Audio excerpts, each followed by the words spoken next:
You're listening to Your Rivers Are Wrong, the podcast. My name is Merle, I'm here with my good friend Dante, and we're here to build worlds and tell their stories. So sit back, relax, and enjoy.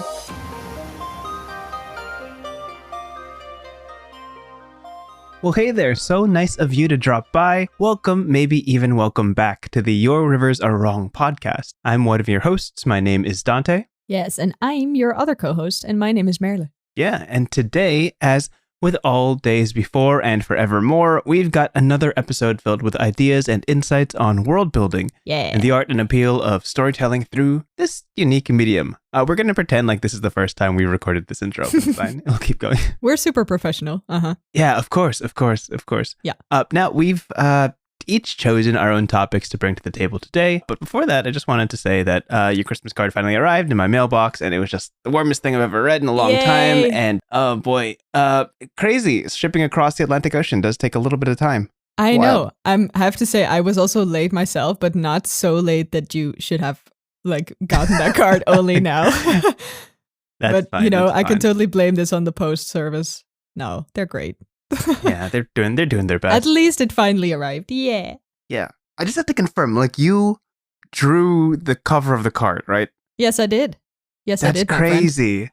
I looked at it, I'm like, this art style looks familiar. Let me just make sure. I think this year I finally put all the effort and made homemade ones where I illustrated That's the thing. awesome. And then I had an appointment at the printer, and he was like, if you deliver this before 11 o'clock, you can still pick it up this day. And I was rushing for my life, but I'm happy I did. Because now you got a good card. Yeah.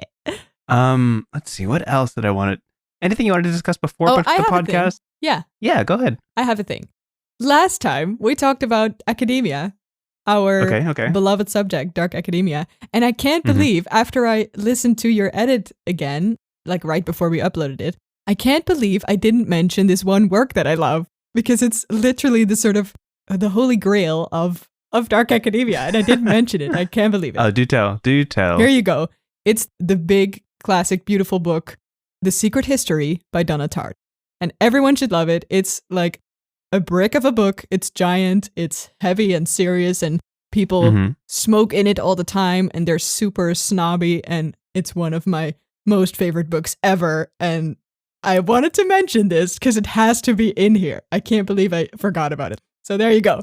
I did it. I've never heard of that book. Is that a series? Is that a singular book? It's one giant work. I think it's 1,000 pages or something. I don't want to discourage people, but it's definitely worth it. And I think Donna Tartt has one book written one book every 10 years or something. And it's always these giant ones. And I instantly bought her other ones, and then I didn't like them. But I love The Secret History. And if you like academia, you gotta read it, man. It's great. I'll look around for it. It's been a while since I've looked for a book in particular. That is crazy. Is this an older book? Is this just recently? I think it's pretty... No. It's not very recent. It's also, I feel like it's quite sort of a classic one already, because it's so part of the academia genre. I think it's 1990 or something. I'm not quite sure. Ooh, okay. But it's Cool. quite a bit away. But yeah, it's really good. I don't want to frighten you because I'm so enthusiastic and angry about myself that I didn't say it before. But it's really great. That's fine. Now it's part of the canon. There we go. You always remember the coolest things a day later after you're done recording. I know. I totally missed something. I've come across this now. Yep. I made this mistake. Yeah, I actually meant to bring up last episode again, the academia, is that I play on a Dungeons & Dragons Discord server that is specifically set in an academic setting. So it's literally a school, and everybody's kind of in college, and we all go through the years at the same time. And the thing that drew me to it in the first place was that it's set in magical New York. The setting is literally that's New cool. York City, and every borough is changed in a separate, unique way, in a magical way. And but what really piqued my interest is that the majority of the server is not from New York. So I get to see how they've kind of interpreted my city in little ways, and it's the most charming thing. Do they get it right, or is it very funny if they get it wrong? Can imagine. But the geography and all that is a little bit out there, but they get most of the big landmarks right, and the rest of it doesn't really matter because it's a fantasy setting. But it's so fun what they've turned certain places into. Like some places are like entirely desolate and some places are like super rich, and it's just like, yeah, this is probably what it looks like. I love it. I love that it's Yeah. just sort of the idea of magic or like in general, like the idea of New York and then also magic, even though like what actual New York is. Yeah, like all the landmarks are the same. It's just super nice. So just sitting there and kind of watching it and seeing what they've done to the place is really entertaining. Love that. Last thing I wanted to bring up before we actually jump into the main podcast is that because we kind of using the top of the episode as like a sort of errata for our previous ones, I went ahead and looked up information on Boxing Day, which we talked about. Oh, man. We talked about it a bit on episode 2. So are you ready for a few fun facts? Yeah, here we go. Boxing Day is celebrated in a number of countries, but originated in Great Britain. And though there are a couple of theories about how it got its name, the prevailing one refers to the Christmas box, a gift given to public servants like postmen and errand boys for their good service throughout the year. In modern day, it's always celebrated on the 26th, or the second day of Christmastide, which is a string of Christmas-themed celebrations. And in recent years, has become, as we mentioned, a holiday where discounts are found in many shops. So there you go. Thank you to my Canadian friends who helped me sort that out and figure out what exactly Thanks, Canada. that was. Great. Thank you, Canada. This is good trivia. Yeah, I'm glad we sorted that out. Because I want this. Yeah, we should definitely keep this a thing now because it's very useful if you forget things that we can still say them. Yeah, if you want to check out our Boxing Day discussion, that's episode 2, and Academia is episode 3. So, it's like a footnote to our previous stuff. I imagined just one Canadian listener is like seething as they're talking about Boxing Day, like, no, that's all wrong. They've got it all wrong. You know? Probably, yeah. But we've redeemed ourselves, I think, at least a bit. Hopefully, right? Yeah. On the topic of Dark Academia, my topic, if I can start this off, of course, is a little bit related to where I started, I think, last time when we discussed Academia, because I wanna talk a little bit about music and how it sort of influences a game or a book or how you can sort of incorporate it. Because last time I told you that I'm super into these playlists now, right? Where people just make like an hour-long fancy classical music and they call it waltzing with the enemy and stuff like that, you know? And I think music for me, because I was thinking about this, like in what places does it influence me or can it be a part of storytelling or world building, right? And then the first thing was, for me, I think the most obvious one, which is when I'm writing or when I'm prepping a game of D&D or, you know, anything, when I'm preparing or planning to storytell, I guess, I often put on music and it takes me like a good 10 minutes to find a proper playlist because it has to be the right vibe, you know? It's got to be so specific. Because then when I need a mood that's kind of melancholy but kind of uplifting, I skip through like 10 songs or 10 playlists before I get like a thing that I'm like, yeah, this is kind of what works. And it's pretty hard. Do you do this too? Or is this just me? So when planning for D&D sessions, there's always like a 15 to 20 minute or even longer time set aside for me to just be like, okay, what music am I playing during this session? Like what matches each scene?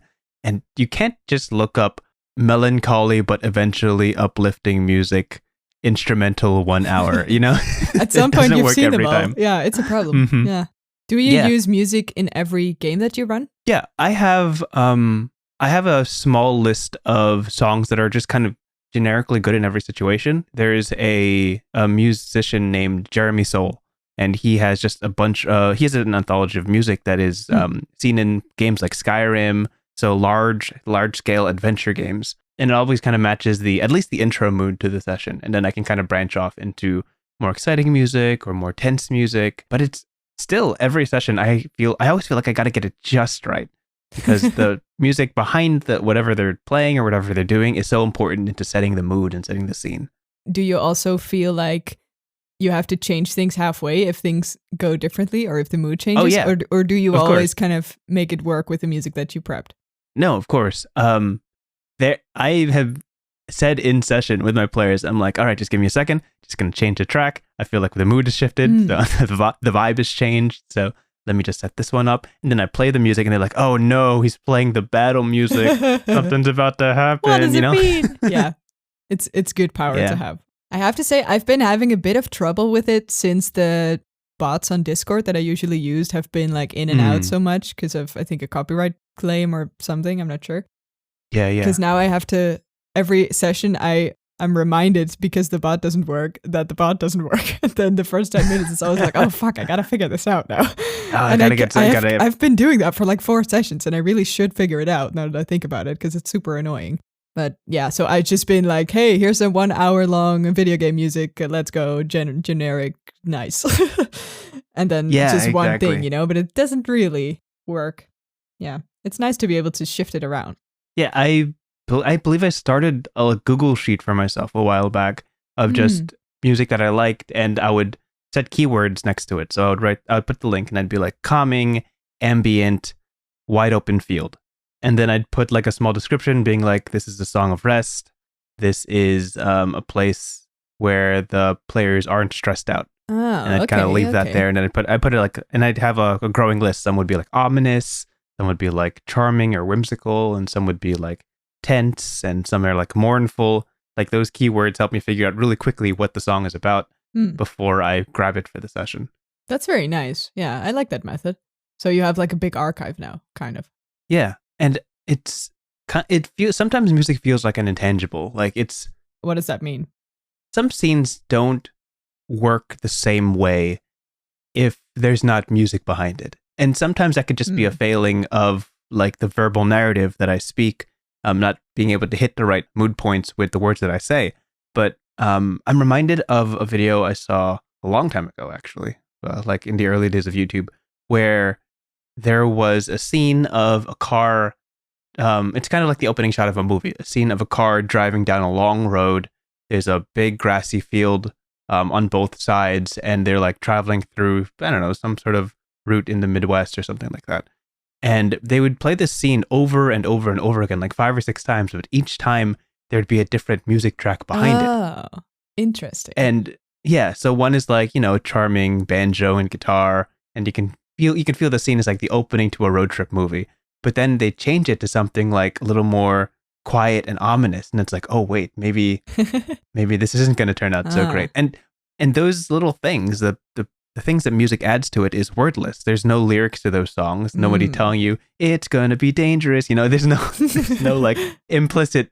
It's like the audience implicitly understands the music means something. It's going to tell you something. Interesting. I like that. And that's just background music. There's so many little things that bodies of art as a collection with multiple pieces of music to continue to set like a scene behind a scene. It's like how. Like instead of a movie, like without any sort of visual, that's how things like podcasts and readouts or whatever they're called, when people read a book, like audiobooks.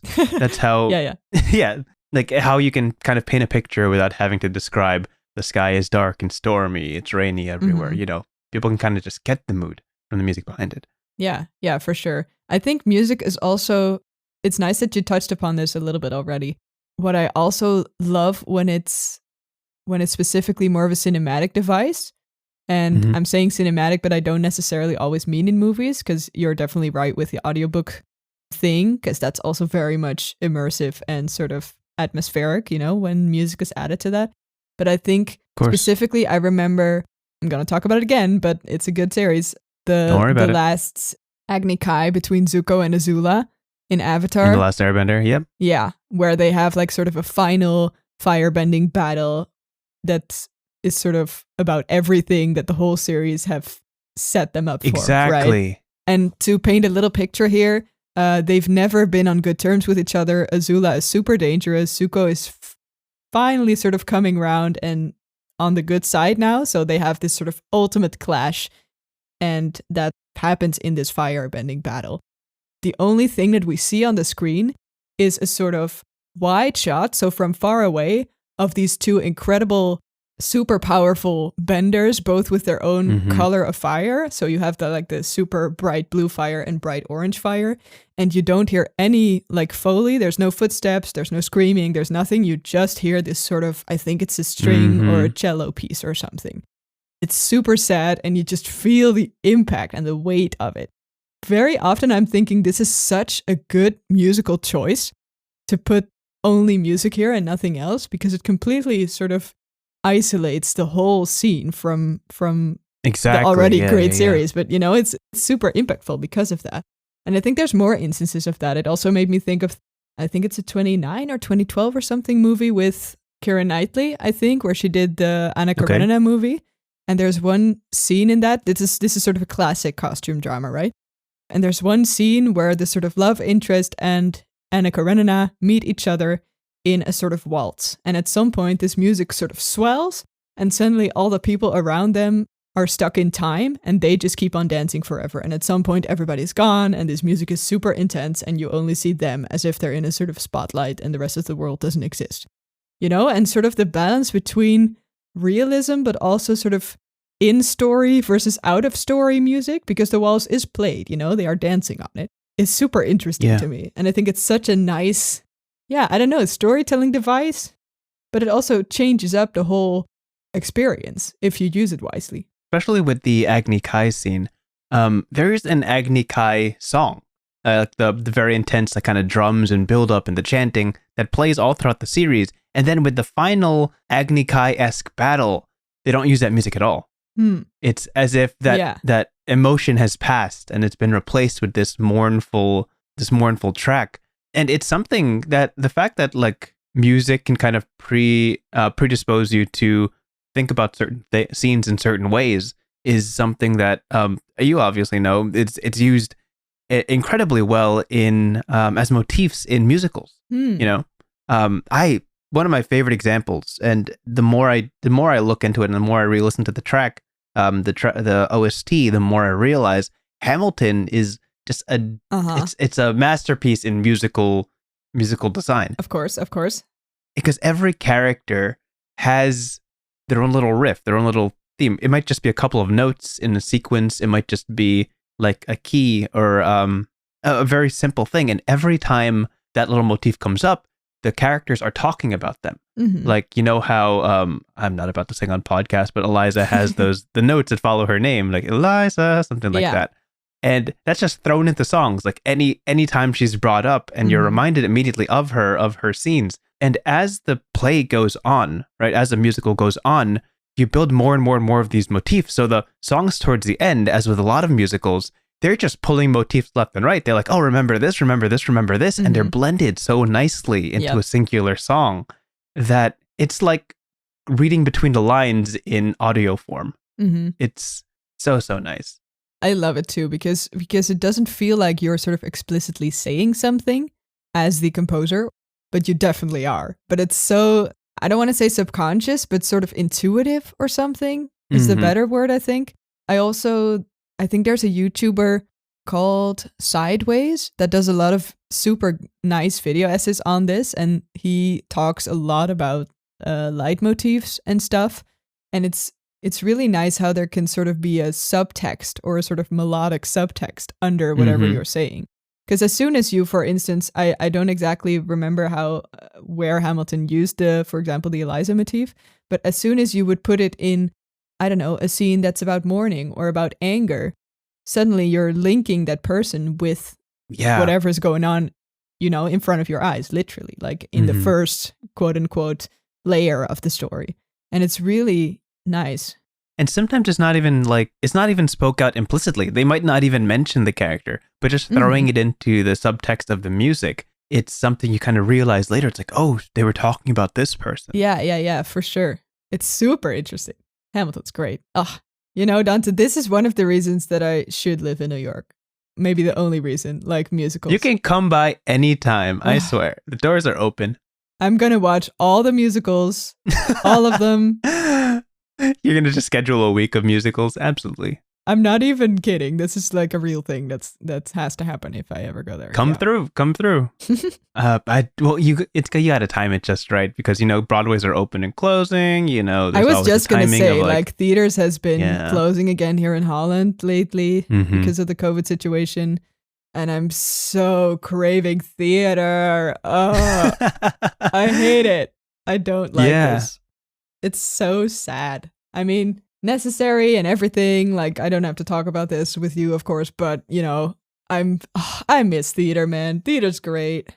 Listen, Broadway was open for like a solid portion of fall. Like all the shows were coming back, everything was getting ready. And then like nowadays it's like, okay, limited seating, limited tickets. Some things are just straight up closed now. It's just not a good time. It's intense. Yeah. Oh no, I don't know how we ended up here. Oh, well, actually, speaking of musicals, I also had to think of the YouTube musical. I don't know if that's the right word. There's a channel called Star Kid, and it's pretty... Yes, I know Star Kid. Oh, you know of them? Absolutely. Great. Yeah. They usually do, I think, every year or a little bit longer. I'm not sure. They post like a full original musical there, and they film it really nicely, so it's a super fun watch. And usually they're super quirky and random, which is great. Yeah. But then, well, I guess it's still quirky. But the one that I want to talk about is the one that also does a lot with music integrated in story. And it's the one that's called The Guy Who Didn't Like Musicals. Yes, I remember that. Yeah. It's literally a musical piece. The main character is Paul. And Paul is the guy who didn't like musicals. He doesn't like them, and he hates musicals, and he wants nothing to do with it. And he has a nice, simple office corporate job. And at some point, I won't spoil it too much because it's really fun. You should definitely check it out. But at some point, everybody around them suddenly starts bursting out in song as if he was in a real life musical, and he hates it, and he doesn't know what's going on. It's sort of an apocalyptic vibe, I guess, aesthetic that they're going for. But all the songs that are in there are part of this story. Like every time someone bursts out singing, Paul, the main character, is like, what the hell's going on? Why are you singing? This is not how the real life works. And it's really great. And of course, we get as the audience that they're making a musical anyway. You know, it's really clever. But that's actually an example of how all the music in an art piece, either in a musical or in a film or in a podcast or whatever, can be sort of incorporated in your story. Mm-hmm. The Avatar example that I mentioned is definitely an example of sort of out of story music, you know, and I think the sort of shift or balance between that is super interesting, and you can really play with that if you think about it consciously. I think musicals do it the most obviously, thinking about the music as it plays into the scene and, you know, dramatically changing what the actors do depending on what track is playing.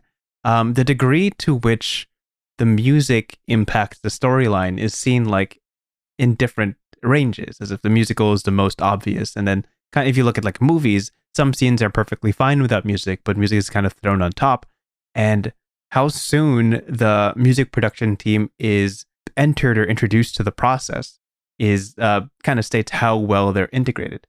There is an amazing animated series that just came out last year called Arcane. I've watched it. Yeah. It's you so did? great. Oh, great. Yeah.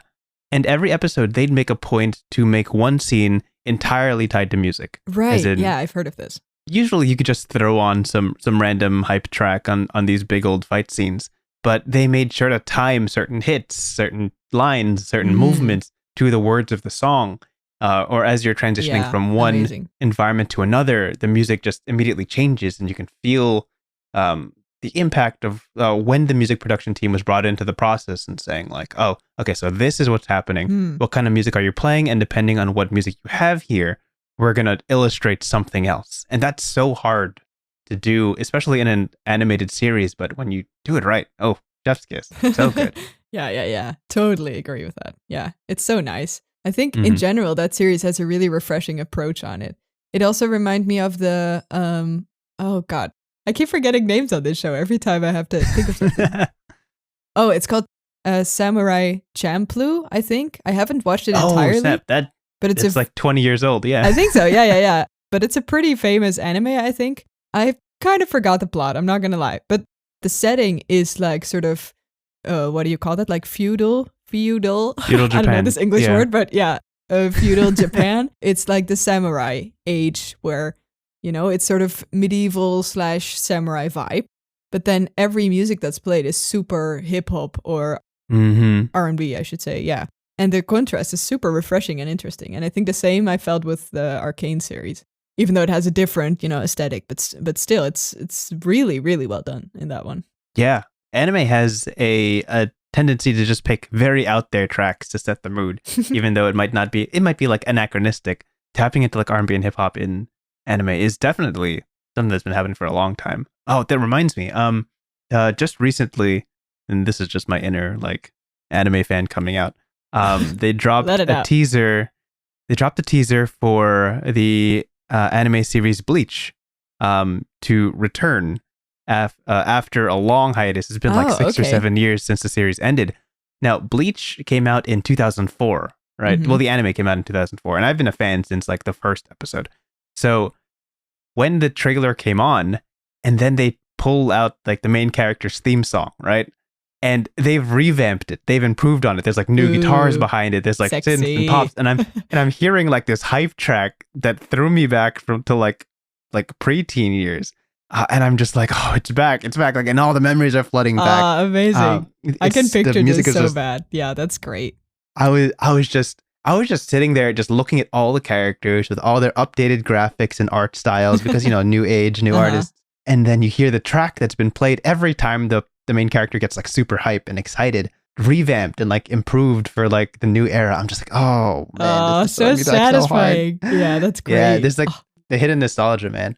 That's great. Yeah, some anime tracks just they never age. They just like no matter when you hear them, they're so tied. They're tied so intrinsically to certain characters and certain scenes that when you hear them, you just can't help but think of a certain a moment that really struck you.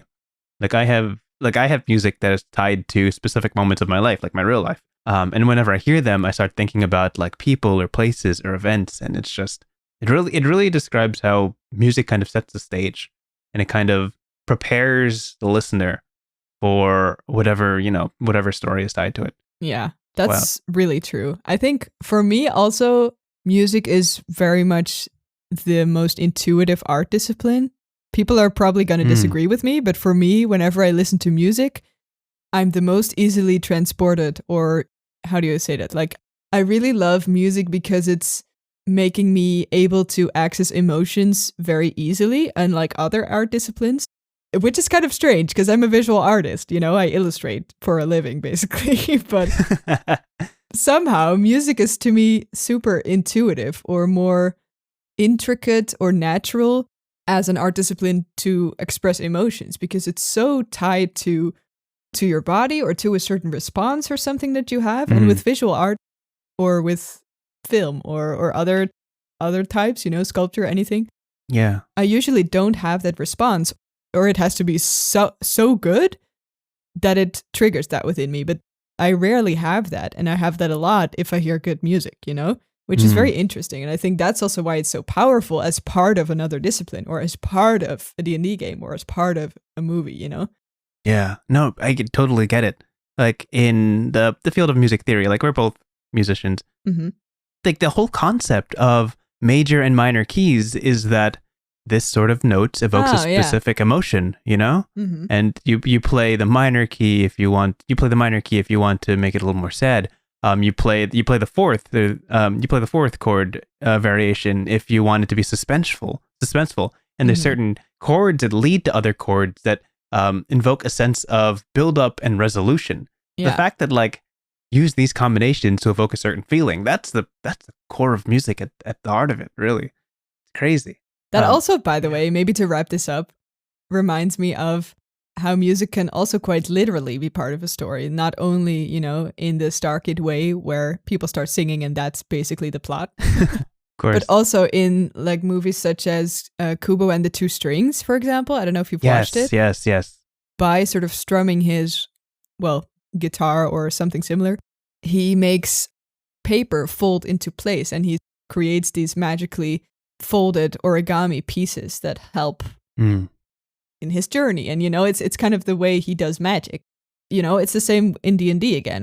The whole point of a bard, you can probably say this better than I am, or than I can, but bards are really sort of, their music is their power or is their magic and the thing that makes them get shit done, you know?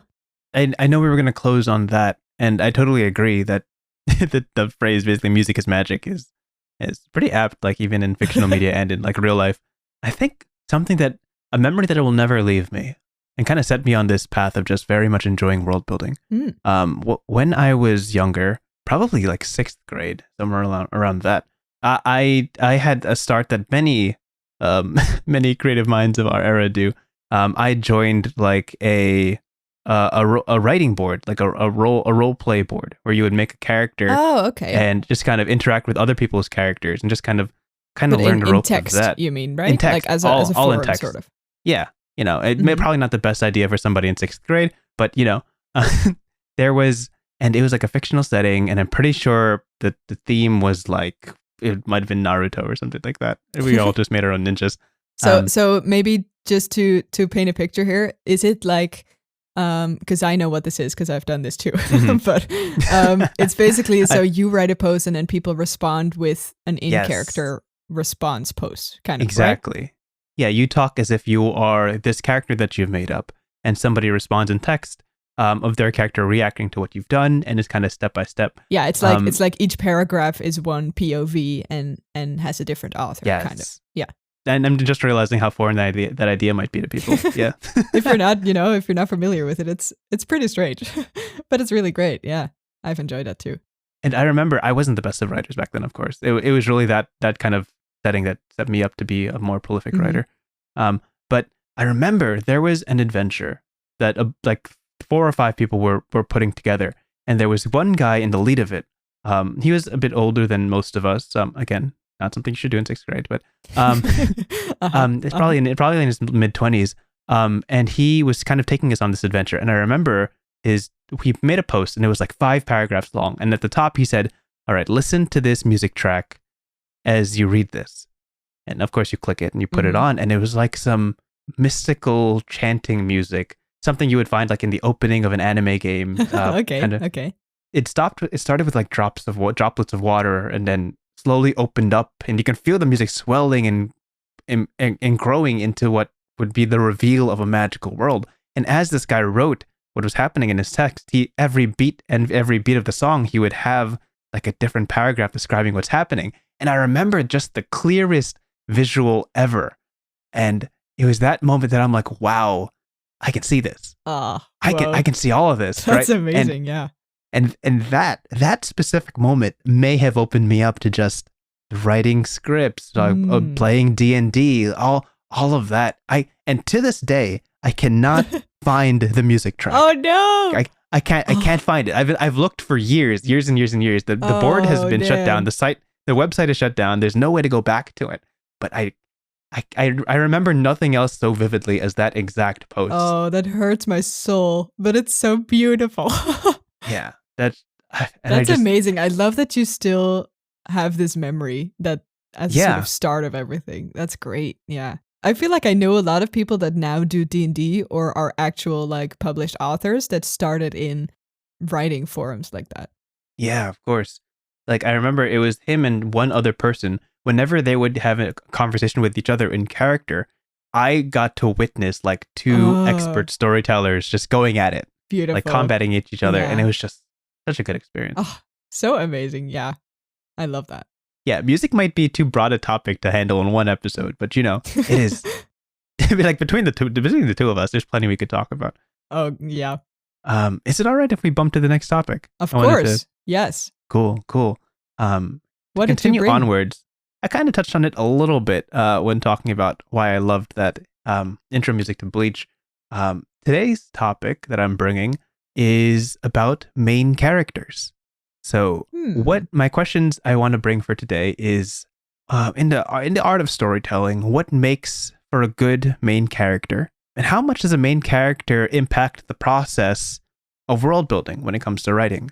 And my personal most difficult question, what are your favorite examples of main characters? Ooh. So I wanted to start at the top, because when you think of storytelling and you think of world building, in a lot of books, a lot of movies, a lot of media, the story revolves around one person in particular, and the world is kind of fleshed out around them or their perspective or worldview. So, off the top of your head, question for you: what do you think are the ideal traits or the most important traits for a good main character? Ooh. This is super hard to answer, I think, because this is one of the sort of most tricky questions to me, because whenever you're a good writer, you can kind of make it work, I feel like, even if your character is the most dislikable piece of shit there is. You know, there's something to it that makes it work. But I think for me, what I most often respond to or relate to is quite literally that, when it's relatable. So if something is rooted in either a real person or someone that has traits that are a little bit like how I live my life, I can very easily connect with them.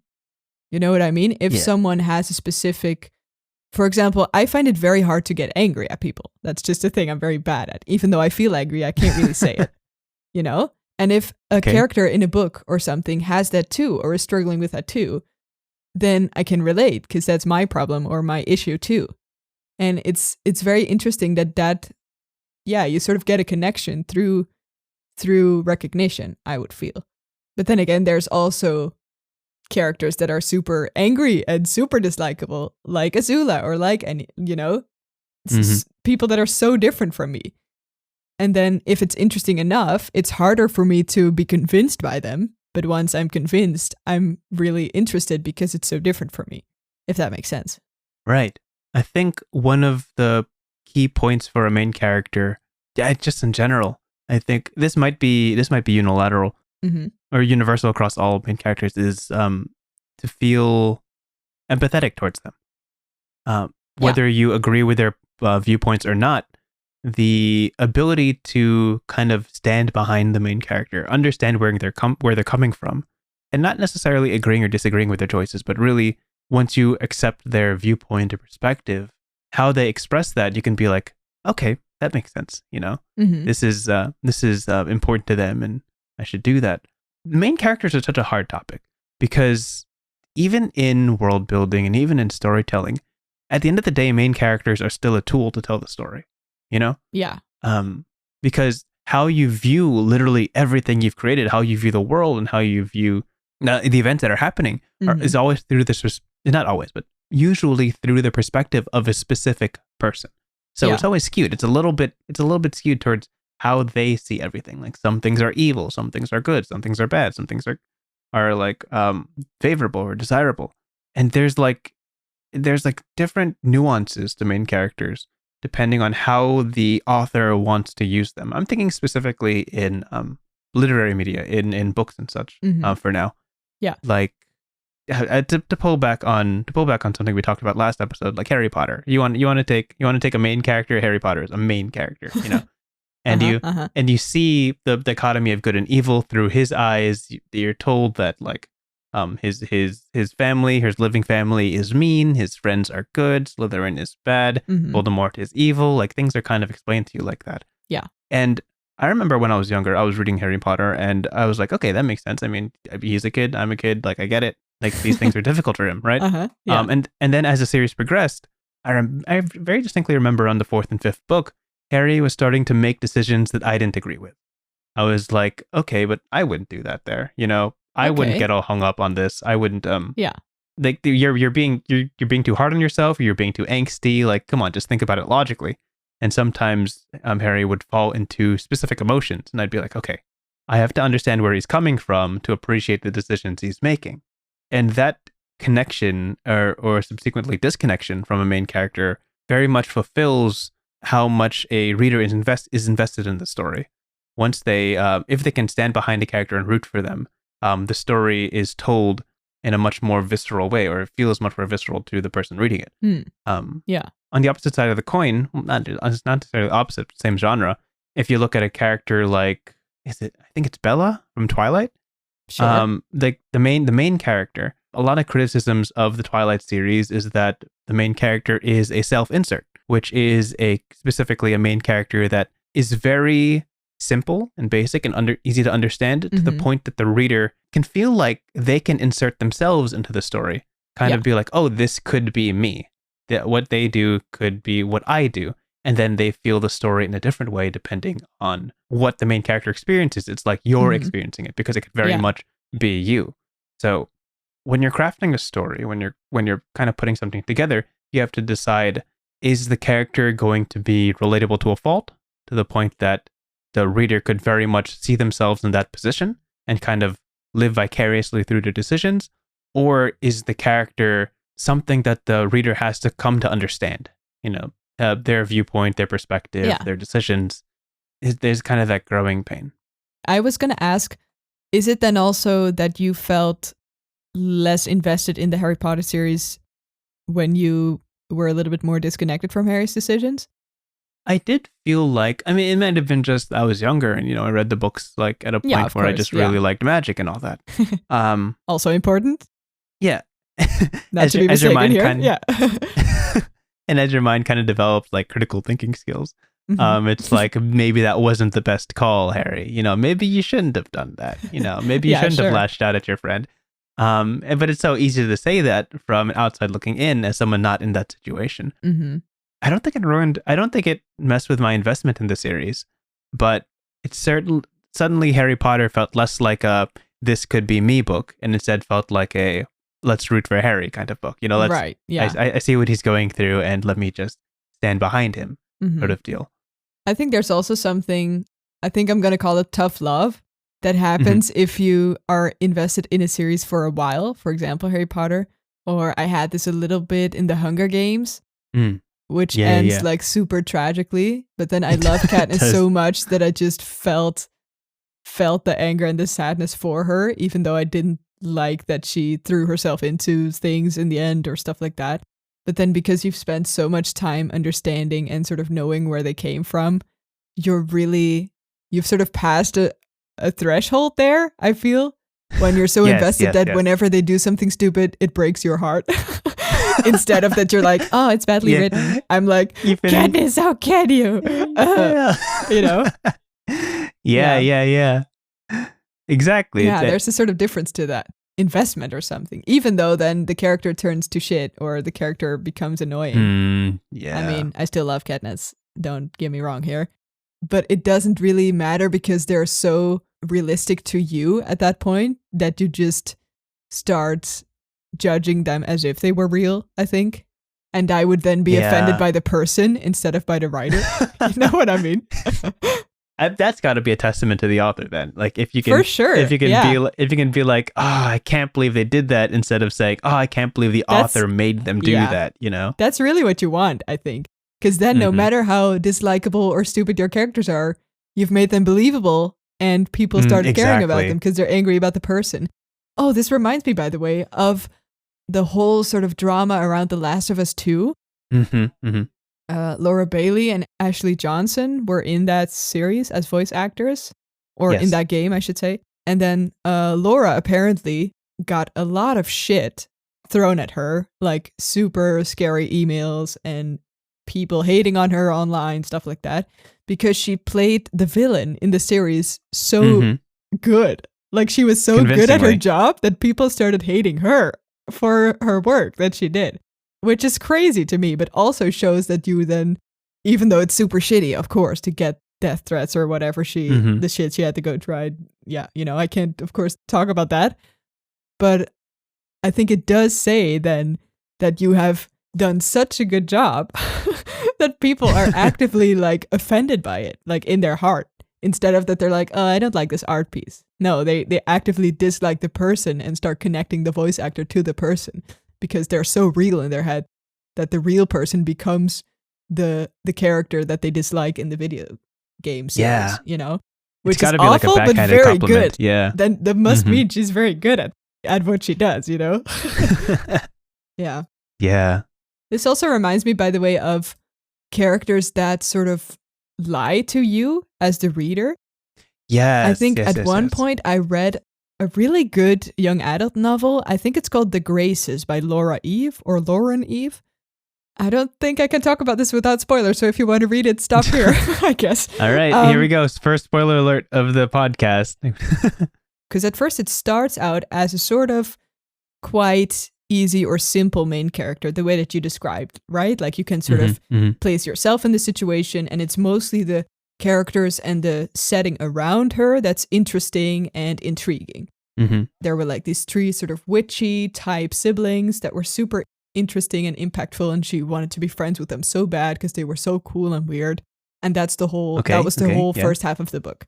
And at some point, you as the reader start to realize that the main character, I forgot her name, but that the main character is also not sharing things to these other characters that we're meeting, and is also sort of holding back certain things out of her quote unquote mind, the thing that you're in.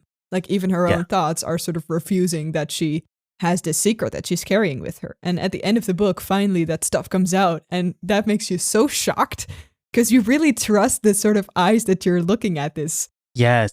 Or looking through at this scenario, you know? And when things start to shift over there and you suddenly sort of can't trust your quote unquote mind, you know, the first person's mind anymore, because they're lying their ass off all the time, it really gets even more intriguing because you don't know what's real anymore. And the whole sort of perception of things changes because you're not sure if that perception is right anymore. Yeah. Have you ever watched the movie Shutter Island? I've heard of it. I haven't seen it. No. You should. So I can't spoil it for you. Ooh, but basically, okay. it's seen through the eyes of the main character, of course. Mm-hmm. And as you go through the movie, you start realizing that things aren't all as they seem. It's a fantastic movie. People who are listening to this, they know exactly what I'm talking about. But it really plays into the fact that the perspective of the main character changes how you see the world around you, even though things might not always be exactly as they're envisioning it. Interesting. Yeah. Do you have any... well, you already mentioned Katniss, but do you have any characters that stick out to you as like your favorite main character or like the favorite lead of any story? Well, yeah, Katniss is definitely one of them. And I'm not sure why. Well, I guess because it's just a real fucking good book. And then another one is actually Richard from The Secret History that I mentioned right at the beginning. Okay. Because he also has a little bit of those traits of supposedly seeming very simple or straightforward or sort of understandable in comparison to their surroundings, you know, but then becomes super, super more interesting as the plot goes on, you know? Maybe I just like that because I also love the Graces because of that reason. I don't know. Maybe it's a theme now. Yeah. I have to say I'm a very, very big children's literature nerd. So I love my Pippi Longstocking. Of course. I love my Matilda from Roald Dahl.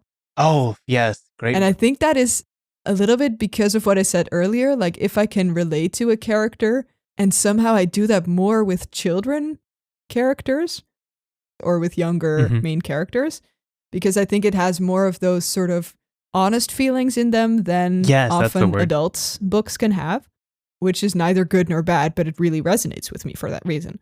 So, you know, yeah. Those are pretty significant. Also because of the nostalgia, obviously. Yeah, but there's a lot of little girls that I have in my heart. Yeah, that's great. Do you have a favorite? Even as I was building this topic, it was so hard to find a main character that I like. I feel like I keep getting drawn to secondary characters or like supporting cast characters. Okay. Possibly because their ideals and their design intrinsically are more like solid, you know, they don't change too much, so you know exactly what they stand for at a lot of points in the story. Yeah. Whereas the main character is supposed to be like either it's supposed to be you or it's supposed to be some growing, changing, dynamic character. It really depends on the medium, but I think one of my favorite characters, just in general, actually, this isn't really as deep as it could be. But there's a series called Liar Game. It's a manga adapted into a live action. I don't know it. Oh, okay. It's the main character's name is Akiyama, and he's just very, very smart. I think it's just fantastic. Like the author is brilliant when he's coming up with these scenarios, and the way that the main character gets out of them is just something that you can never conceive on your own. And the reveal of how he figures it out and how he breaks things down in his own brain, which is like leagues ahead of everybody else in the room, is just very fun. And whenever he's challenged by somebody who's smarter than him, then you like to see him be challenged. You like to see him hit adversity and then like kind of one up the other smart person. Oh, I love that. Yeah.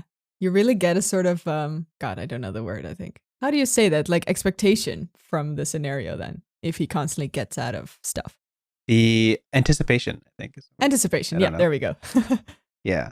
And it's not necessarily like a depth of character. He's not super deep. And he does like a history and all that. But as much as I appreciate the growth of a character, the dynamicism of a main character, I like it when they're just smart, you know? Yeah. When they just make good decisions and it's like, yes, you're so right. Thank you. I totally agree with you 100%. I love that. Yeah. You're just like 100% rooting for them because there's no sort of clouding of judgment. Yeah. It just have That makes the sense, clarity yeah. of mind is just so refreshing. Sometimes characters are made to do things to further a plot point, even though it's dumb or even though it's reckless. Yeah. That annoys me so much. Then you're really, don't do that. Yeah, it gets frustrating when like the main character has to like break their streak of what they usually do in order to serve as like a plot point. And, Yeah, for sure. yeah. So I guess I just like very solid characters, but yeah. We think we've covered this well enough. Usually we wrap up our podcast with a world building prompt. I think it's true. You have one today. Is that right? I have one. I have a humble prompt for you. Here we go. Okay. Oh wait. Before that, someone asked me, what do you guys do with these prompts at the end of the story and it's at the end of the podcast? And this is basically just an activity to kind of test ourselves, or a small exercise, to see what we can do with just a core concept, and how the process in fleshing out a world or idea around them. We don't actually do anything with these topics, but if you have any prompts that you'd like to send to us, we have a Gmail. Literally your rivers are wrong @gmail.com that you could send to, and we'll probably bring those up because for sure, we love interacting with you guys. So ready for the prompt. Okay, are you ready for the prompt, Dante? I can't promise you I'm actually ready for the prompt. Here we go. I'll do my best. Here we go. It's actually only one sentence this time. Okay. And it's this one. Okay. One day the sun turns black. Oh. And that's it. Okay. Hold on. I was expecting more, and then I just kind of realized the gravity of it. Okay. Oh shoot. Maybe let's clarify for 1 second. There's no sort of giant change in the world yet. People just look up and they see, that's weird. The sun is black. Okay. And then is there? Then you go. Okay. So are we talking like eclipse black, or like no light at all black, or like is there like a light but it's dark? Okay. Maybe I'm overcomplicating this. Mind is spinning. Gosh. I can hear it all the way from here. Yeah. Sending my vibes across the ocean. Sun turns dark. Yeah. I mean, people would obviously wake up in the morning, kind of be thrown that it's still dark outside. Yeah, I'm assuming that you still see the stars and stuff, but there would probably be like an ominous void in the sky. To tap into something else, there in Critical Role, the setting of Exandria, there are 2 moons, and one of them is specifically dark and reddish gray, to the point that you can't really even see it. But whenever you can see it in the sky, it kind of represents an ill omen. So just in the general disposition of people, if the sun turned black, everybody would see like, oh, this is the end of days. Like there's no way around it. I guess so. Yeah. Even if it doesn't cause any change immediately, people would be very, very worried. There'd be a general sense of panic that sets in to places around the world. Obviously, all news outlets freak out about it. Would people would read into want to like solve it? What is there to do? Would what is there to do? Make like, how do you say that? Like conspiracy campaigns about it? Yeah, for sure. I know that already. Of course. People are even doing that now. every religious sect in the world would try to attach meaning to this. Whether it be the apocalypse, the changing of a new era, not to even mention the agricultural effects they would have on the world, that crops no longer have the sunlight to grow. I did not think about that. Yeah. Unless like plants grow in dark light, but like evil. I mean, if you want to go that route. It's like the Breath of the Wild one where you have like a red moon and then all the things turn evil for like a hot second. Yeah. Yeah, and I mean, obviously, who knows? Yeah. You'd have to test like the permanency. Is this forever? Is this just for a couple of days? And if it was just for a couple of days, we would never stop talking about it. The day the sun turned black. For sure. That would be terrifying. You could take this and delve into the scientific things it would have, the impact it would have on the world in terms of like where we get our food supplies, things, how we change our mindsets in a world that's all nighttime. That people would have like permanent winter depression. For sure. There are places in the world that have sun for like 4 or 5 hours a day. I know, it's crazy. Yeah. I think that's in Iceland or something. Or in I don't know, Siberia, like super northward. Exactly. And that's super sad. But at least they know that the sun still exists. I mean, at least it changes around, you know? Like the other half of the year, you have sun all the time. So at least it sort of balances out. Right. But if you just don't have that forever, or at least for an unknowable amount of time. That's gotta be pretty depressing. The sun rising in the east is one of the great constants of the world, I gotta say. and to throw that off kilter will really Very true. Yeah.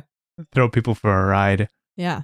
I just feel like, and it's so sad that we kind of have this apprehensive feeling, like in real life, just in general. With, I don't want to go into it, but it's just like the idea or thought of, is this forever? When will this end? Oh, yeah. And that, I feel like that's the general sense of just, hey, like the dread, I guess, just the coming to terms with this might be the state of the world forever, Yeah, for sure. I think it's very much a sort of emotional prompt, this one. Yes. Not in terms of like, oh, we're so emotional about it, but in terms of this would really have the most impact on people emotionally rather than physically. Like, the prompt we had last time with the wings, it's a super literal, well, I mean, not literal, but kind of physical thing, right? And this is, I mean, it too is a physical thing. Like it's visible, I guess, or I mean, not visible, ironically. But it would really not have an impact except for maybe there being no light, which can have some physical consequences, Yeah. But there's bigger consequences on the other side of things, which is the expressive, emotional, anxiety-ridden side of the world. Yeah, like we could talk about the scientific implications as long as it's fun, but the real visceral foremost feeling is the emotion that's drawn out of it.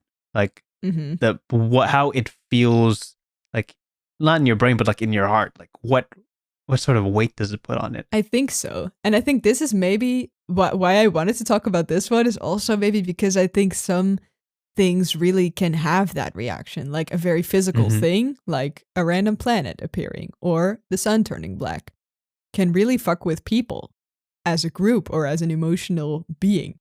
And I think that's also one of the strengths of world building, that you can really sort of impact the other aspects of your story because of the world you're building.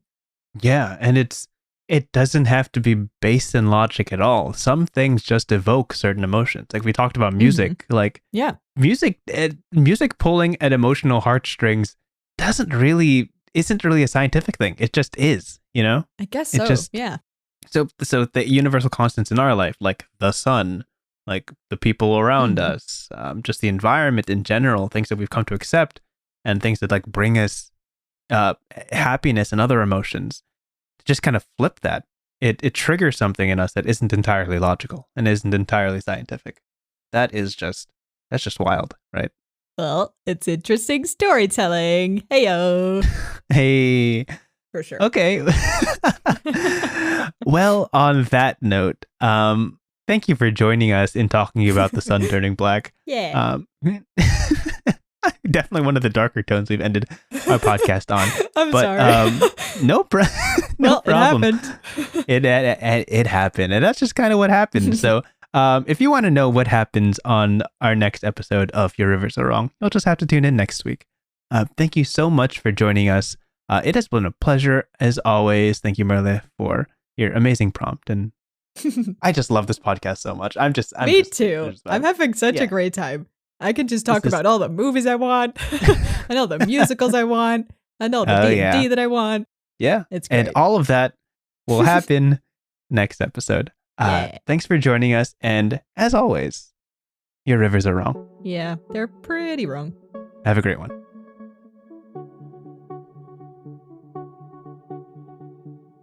Thank you so much for listening to this episode of Your Rivers Are Wrong. If you have any questions, comments, or ideas for future episodes that you'd like to hear us cover, feel free to contact us at yourriversarewrong@gmail.com.